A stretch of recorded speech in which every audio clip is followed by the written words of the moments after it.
do you see? I'm trying to get in. Try not to die. I saw myself.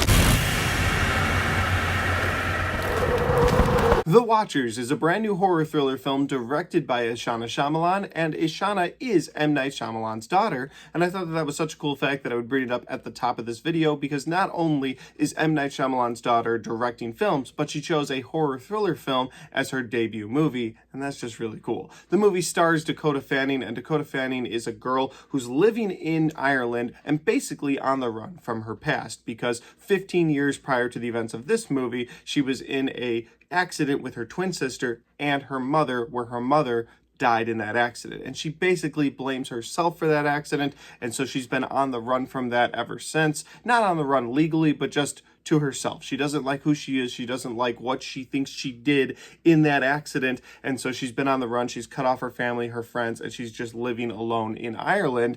And every night when she goes out, she hates herself so much that she dresses up as someone else. She uses different names. She wears wigs. She just doesn't like the person that she is. So in this movie, her character is living in Ireland, working at a bird shop, and the bird shop owner says, "Hey, I've got this bird. I need you to take it to the zoo. It's about a day's drive." So she agrees to take the bird to the zoo. She's on her way. She winds up accidentally in this magical forest that not only will not let her leave, but has things in the woods that are hunting her. So she's on the run from these things, and she makes her way to this cabin, which is the only thing in sight that has any sort of protection from these creatures. But when she gets in the cabin, she realizes it's more of a cage, because it has 3 traditional walls, but the 4th wall is actually a 2-way mirror where she can't see out, but these things in the forest that were hunting her like to look in and watch. So now she herself is someone in a cage and being exposed to whatever these things are for everything that she is. And I thought that was a really cool concept, so I went and checked this movie out.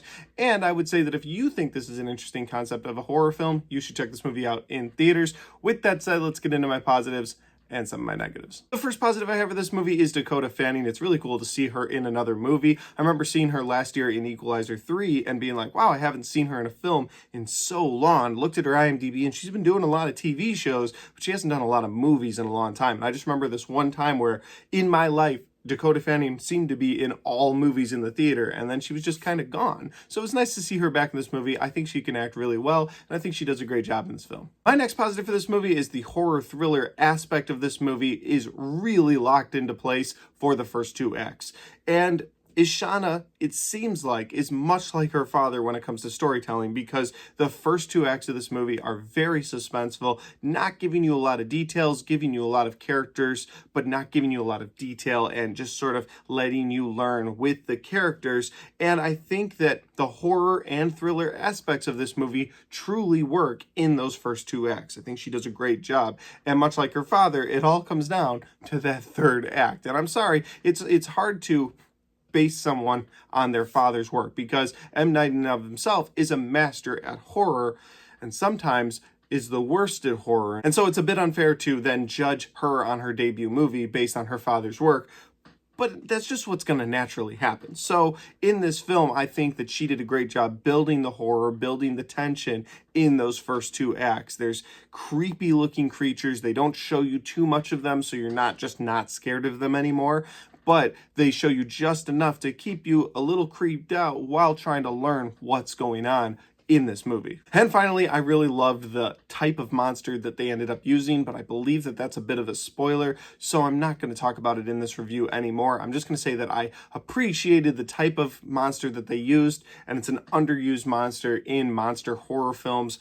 so I like that. That's all I'm going to say, because I will start spoiling things if I say any more than that on the monster. That's the end of my positives. We have to move on to my negatives, and since we were just talking about the creatures in this movie, I'll stick on that topic, and that is that they can't commit to the evil being bad for the entire movie, and it was just sort of irritating, because they're trying to build this moral dilemma for the viewer, like, what would you do in this situation? Maybe the evil's not all bad after all. Maybe there's some good in the evil. And for me, it just didn't work in a movie that already had the setup of all of the horror, all of the tension, the monsters being so evil, you find out what they are, you're like, yeah, I don't want those things in society. But the movie asks you, like, wait, shouldn't these things be integrated into society? They were already in society once. Can't they be integrated into society again? And as a viewer, you're just like, no, absolutely not. And so it irritated me that they wouldn't commit to the evil being bad in this movie. They even get down to one sort of tense scene in the third act toward the end in the house in the outside world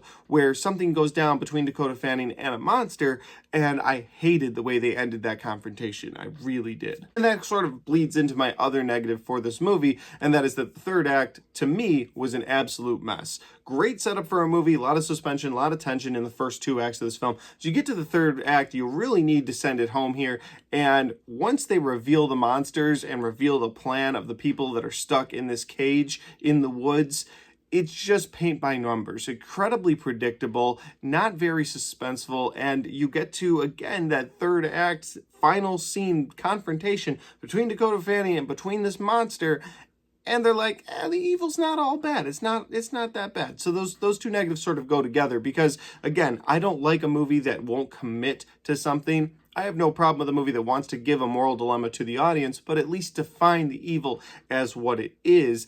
But they can't define it. And then when you get into the third act of this film, it's just a mess. They've got this mission, they got to get out of the woods, then they got to go to a professor's. It's just too much. There's too much going on at the very end of this film. All of that should have been explored earlier on, but instead they spend the movie being very slow, very tension-filled for the first two acts. So when you get to that third act, they throw everything at the wall, and to me it felt like a mess. Overall, I think The Watchers was an interesting concept. There was a lot of moral dilemmas going on. I get the symbolism between Dakota Fanning being someone who wanted to change her look and the monsters that are in the woods, but at the end of the day, the movie didn't really work for me. It's not a movie I would revisit. It's not a movie I'm going to try to buy on 4K. It's not a movie I'm going to recommend to anyone. What I would say to you is that if you're a huge horror fan, maybe this movie will work for you better in theaters. If you're just sort of a casual horror fan, I would recommend waiting for this one on streaming. I'm sure it'll be streaming in the next month or two. But those are just my opinions because that's my review for The Watchers. Guys, have you had a chance to see The Watchers yet? If you have, let me know in the comment section down below. Let me know if you liked it, disliked it. Maybe we agree or disagree. I always love hearing from you guys, especially on horror movies. So let me know your thoughts. And finally, guys, if you like this video and you want to check out more, don't forget to hit the like button because it helps the video, it helps the channel, and it helps me right here. Thanks for watching. I'll see you next time.